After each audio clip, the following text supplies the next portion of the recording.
بسم اللہ الرحمن الرحیم۔ بغیر وضو نماز پڑھنے والے کو حضرت علی نے حضرت عمر کو سزا دینے سے کیوں روک دیا؟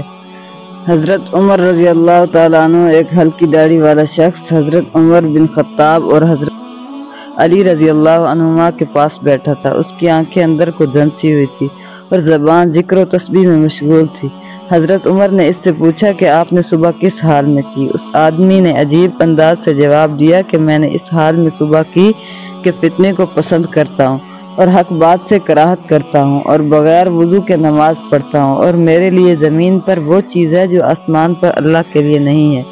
یہ سن کر حضرت عمر رضی اللہ عنہ طیش میں آ گئے اور اللہ کے دین کی خاطر انتقام لینے پر آمادہ ہو گئے اور اس آدمی کو پکڑ کر سخت سزا دینے لگے۔ تو حضرت علی نے ہنستے ہوئے کہا، اے امیر المومنین، یہ شخص جو یہ کہتا ہے وہ فتنے کو پسند کرتا ہے، اس سے مراد اس کی مال اولاد ہے، جیسا کہ اللہ تعالیٰ کے اس فرمان میں مال اولاد کو فتنہ کہا گیا ہے، انما اموالکم و اولادکم فتنہ۔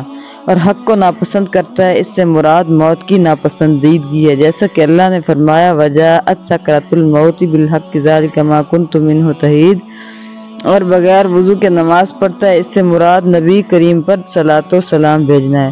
ظاہر ہے کہ صلاۃ کے لیے وضو ضروری نہیں ہے، اور اس نے جو یہ کہا کہ اس کے لیے زمین پر وہ چیز ہے جو آسمان پر اللہ کے لیے نہیں ہے، اس سے اس کی مراد بیوی بچے ہیں۔ ظاہر ہے کہ اللہ کی نہ بیوی ہے نہ اولاد، وہ ذات تو یکتا بے نیاز ہے، نہ اس کی اولاد ہے نہ وہ کسی کی اولاد ہے، اور اس کا کوئی ہمسر نہیں۔ حضرت عمر بن خطاب کا چہرہ خوشی سے دمک اٹھا اور ہونٹوں پر مسکراہٹ پھیل گئی، اور خوشی سے جھومتے ہوئے فرمایا، وہ جگہ بری ہے جہاں ابو الحسن نہ ہو، یعنی علی بن ابی طالب۔